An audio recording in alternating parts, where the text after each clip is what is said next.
ಜನಿಸಿ ವೆಂಕಟಪ್ಪನ ಮಗನಾಗಿ ಜನಿಸಿ ಪುಟ್ಟ ಅಂಗುಲವ ಭೂಮಿಗಿರಿಸಿ ಪುಟ್ಟ ಅಂಗುಲವ ಭೂಮಿಗಿರಿಸಿ ಬೆಳೆದಂತೆಲ್ಲ ಜಗತ್ತಿಗೆ ಹೆಸರು ಪಸರಿಸಿ ಬೆಳೆದಂತೆಲ್ಲ ಜಗತ್ತಿಗೆ ಹೆಸರು ಪಸರಿಸಿ ಸೀತಮ್ಮನ ಪ್ರೀತಿಯ ಮಗನಾಗಿ ಮೈಸೂರು ವಿಶ್ವವಿದ್ಯಾಲಯದಲ್ಲಿ ಪದವೀಧರನಾಗಿ ಮೈಸೂರು ವಿಶ್ವವಿದ್ಯಾಲಯದಲ್ಲಿ ಪದವೀಧರನಾಗಿ ವೆಂಕಣ್ಣಯ್ಯನವರ ಶಿಷ್ಯನಾಗಿ ಶಿಕ್ಷಣಕ್ಕೆ ಜೀವ ತುಂಬಿದಿರಿ ನೀವು ಕನ್ನಡಿಗನಾಗಿ ಶಿಕ್ಷಣಕ್ಕೆ ಜೀವ ತುಂಬಿದಿರಿ ನೀವು ಕನ್ನಡಿಗನಾಗಿ ಕಲಿಯುವ ಶಿಷ್ಯನಷ್ಟೇ ಅಲ್ಲ ಕಲಿಸುವ ಗುರುವಾಗಿ ಕಲಿಯುವ ಶಿಷ್ಯನಷ್ಟೇ ಅಲ್ಲ ಕಲಿಸುವ ಗುರುವನಾಗಿ ಮಾನಸ ಗಂಗೋತ್ರಿಯ ಪಿತಾಮಹನಾಗಿ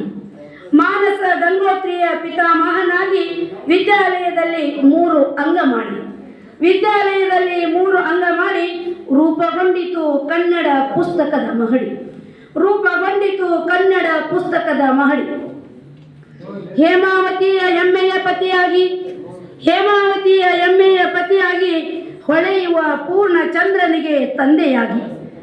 ಹೇಮಾವತಿಯ ಹೆಮ್ಮೆಯ ಪತಿಯಾಗಿ ಹೊಳೆಯುವ ಪೂರ್ಣ ಚಂದ್ರನಿಗೆ ತಂದೆಯಾಗಿ ಸಾಹಿತ್ಯ ಲೋಕಕ್ಕೆ ಮಗನ ನೀಡಿದರಿ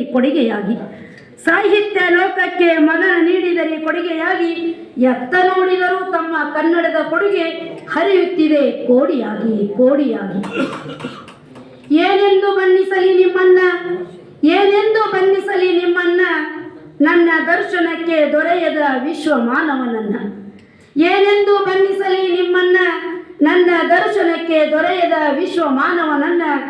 ಕನ್ನಡಕ್ಕೆ ಮೊದಲ ಪೀಠ ನೀಡಿದ ಅಗ್ರಗಣ್ಯನನ್ನ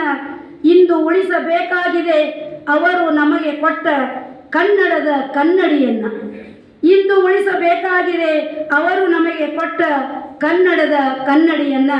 ಅವಕಾಶಕ್ಕಾಗಿ ಎಲ್ಲರಿಗೂ ಧನ್ಯವಾದಗಳು.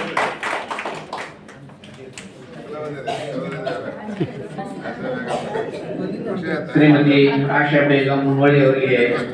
ಕೃತಜ್ಞತೆಗಳು. ಇದೀಗ